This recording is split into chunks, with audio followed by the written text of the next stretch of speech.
안녕하세요. 경계 침범죄에 대해서 알아보겠습니다. 경계 침범 관련 용어를 보면 경계는 토지 소유권 등 권리의 장소적 한계를 나타내는 지표이고요. 경계표는 경계와 표의 합성어로 토지 경계를 표시하는 담, 말뚝 등을 가리키고요. 경계 침범은 민법 제370조에서 경계표를 송괴, 이동 또는 제거하거나 기타 방법으로 토지의 경계를 인식 불능하게 한 자는 3년 이하의 징역 또는 500만 원 이하의 벌금에 처한다라고 했습니다. 경계의 범위와 경계 침범죄 요건을 보면 형법 제370조에서 말하는 경계는 반드시 법률상의 정당한 경계를 말하는 것이 아니고 이해관계인들의 명시적 또는 묵시적 합의에 의해서 정하여진 것이면 이는 이 법조에서 말하는 경계라고 할 것이다 라고 했고요. 경계 침범죄는 단순히 계표를 손괴하는 것만으로는 부족하고 계표를 손괴, 이동 또는 제거하거나 기타 방법으로 토지의 경계를 인식 불능하게 함으로써 비로소 성립되며 동죄에 대하여는 미수죄에 관한 규정이 없으므로 계표의 손괴 등의 행위가 있더라도 토지 경계의 인식 불능의 결과가 발생하지 않는 한 본죄가 성립될 수 없다라고 했습니다. 경계 침범죄에 대한 판례를 보겠습니다. 원고 측에서 경계에 돌담으로 둘러막고 막대기를 계표로서 꽂아두었는데 원고 택지 안에 피고 측 토지가 약간 들어간 것을 알고는 피고인은 인부를 시켜 막대기를 뽑아버리고 담 안의 택지 위에 그 담과 병행으로 돌무더기를 군데군데 쌓아 놓았지만 원고 측이 경계라고 주장하는 담이 존재를 해서 토지의 경계는 인식이 가능하므로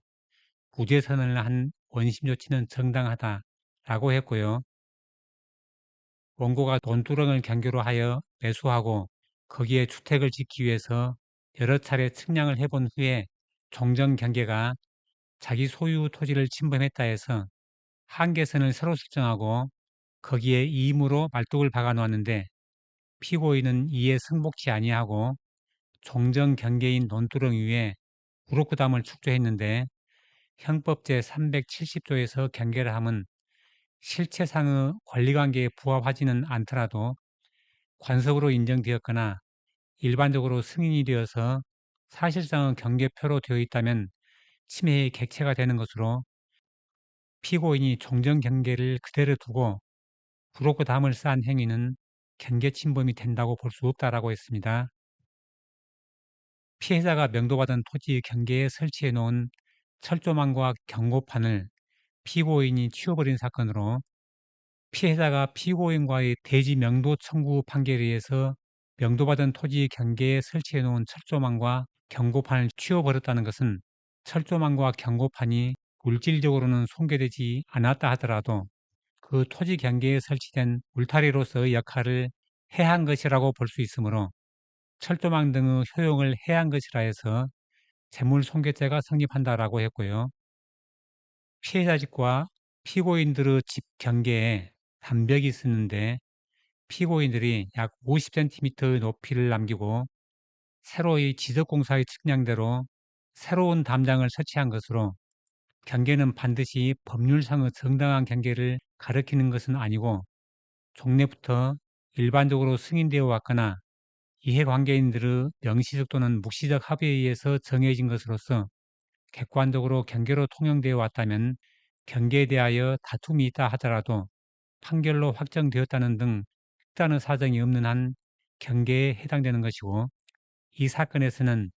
경계를 침범하고자 하는 행위가 있었다 하더라도 그 행위로 인하여 토지 경계 인식 불능의 결과가 발생하지 않는 한 경계 침범죄가 성립될 수 없다라고 했고요. 피해자 가옥과 피고인 가옥은 쌍방 간에 본래 있던 담벽이 정당한 경계선인 것으로 알고 지내오다가 피고인 가옥이 피해자 토지를 침범해서 건축되었는지 여부가 문제가 되어서 분쟁이 있던 중에 피고인이 기왕에 설치된 담벽이 정당한 경계라고 주장하면서 위 가옥 옆의 통로로 사용되던 공터에 위 담벽과 연결해서 추가로 브로커담을 설치한 사건으로 경계는 종래부터 일반적으로 승인되어 왔거나 경계에 해당되는 것이라고 보아야 할 것이고, 경계 침범죄는 어떠한 행위로 토지의 경계가 인식 불능하게 됨으로써 비로소 성립되는 것이어서, 피고인의 행위는 기왕에 건립되어 있던 담벽의 연장선상에 위 담벽과 연결하여 추가로 담벽을 설치한 것으로서 피해자 소유 토지 경계에 대한 인식 불능의 결과를 초래한다고는 볼 수 없어서 경계 침범죄의 성립이 되지 않는다라고 했고요. 피해자 토지와 피고인 토지 경계선 부근에 심어져 있던 조형 소나무 등을 뽑아내고 그 부근을 국착함으로써 그 경계를 불분명하게 한 이 사건은, 경계는 종래 통용되어 오던 사실상의 경계가 법률상 정당한 경계인지 다툼이 있을지라도 여전히 경계에 해당을 해서 그 경계를 불분명하게 한 이 사건 범죄 사실을 유죄로 인정한 조치는 정당하다라고 했고요. 피해자 토지와 피고인 토지는 이전부터 경계 구분이 되어 있지 않았고, 피고인이 나무를 심고 도랑을 판 사건으로 이전부터 경계 구분이 되어 있지 않았고, 피고인의 행위로 인해서 새삼스럽게 토지 경계에 대한 인식 불능의 결과를 초래하였다고 볼 수는 없는 이상 무죄로 본 원심의 결론은 정당하다라고 했습니다. 정리를 해보면, 기존 경계에 다툼이 있는 경우에는 기존 경계를 그대로 유지한 채 일방이 주장하는 새로운 경계에 대한 표시를 해야 경계 침범죄에 해당이 되지 않을 것입니다.